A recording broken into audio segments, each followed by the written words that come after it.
അപ്പൊ ദൈവമക്കളെ, ഈ പ്രതികൂല സാഹചര്യങ്ങളിലൊക്കെ ചിരിച്ചുകൊണ്ട് അവന്റെ വചനം പ്രസംഗിക്കുവാൻ എന്നെ ബലപ്പെടുത്തുന്നത് എന്റെ ഉള്ളിൽ ഒരു വെളിപ്പാടുള്ളത് കൊണ്ടാണ്. കാരണം പ്രതികൂലങ്ങളെ തരണം ചെയ്യാൻ കഴിയുന്ന ഒരുവൻ എന്റെ കൂടെ ഉണ്ട്. മാത്രമല്ല, എത്ര പ്രതികൂലം വന്നാലും പറഞ്ഞതുപോലെ അവൻ എന്നെ കൊന്നാലും ഞാൻ അവനായി കാത്തിരിക്കും.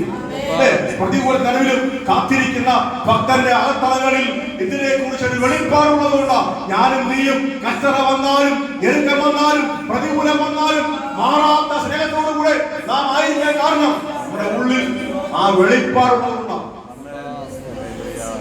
എത്ര നമ്മളെ സാത്താൻ അടിച്ചാലും എത്ര നമ്മളെ തകർത്താലും ദൈവമക്കളെ വെളിപ്പാടുള്ളവൻ തകർത്തില്ല കേട്ടോ.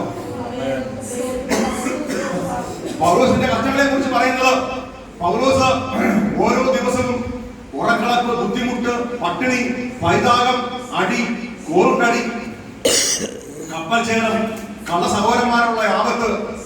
പലപ്പോഴും എന്നോട് സാത്താൻ പറയും, എടാ കത്തോലിക്കാരെ നമുക്ക് എത്ര എത്ര ഒത്തരവിട്ട് അവർ പോകുന്നു. നീ ആ കത്തോലിക്കയിൽ ഇറങ്ങി വന്നിട്ട് ഈ പെന്തക്കോസ്തുകാര് പാസ്റ്റർമാരെ പോലെ നിന്നെ ഇറങ്ങിയ കാലം കൊണ്ട് പാസ്റ്റർമാരൊക്കെ കീറുക. ഇപ്പോഴും ദൈവമക്കളെ, ഒരു നന്മ ഇത്രയും വലിയ പോയിക്കൊണ്ടിരിക്കുന്ന എനിക്ക് ഒരു നന്മ വരുന്നതിൽ തടയുന്നവന്മാർ ഇപ്പോഴും ഉണ്ട് നമ്മുടെ വിശികൾ. പറയുന്ന സ്ഥലം വിട്ട് നാശം ബാങ്കിലിട്ടേക്കുന്നു. ഉമ്മമാരുടെ പേരാണ് കള്ള സഹോദരന്മാർ.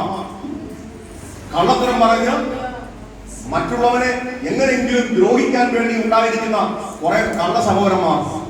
ഈ ആപത്ത് ആർക്കുണ്ടായിരുന്നു? എന്താ, നമ്മുടെ വെളിപ്പാട് പ്രാപിച്ച പൗലോസിനും ഉണ്ടായിരുന്നു.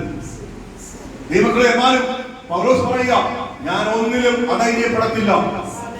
ഞാൻ നല്ല പോർ പൊരുതും, ഞാൻ ഓട്ടം തികയ്ക്കും, ഞാൻ വിശ്വാസം കാക്കും, അന്ത്യം വരെ ക്രിസ്തുവിന് വേണ്ടി ഞാൻ ജീവിക്കും.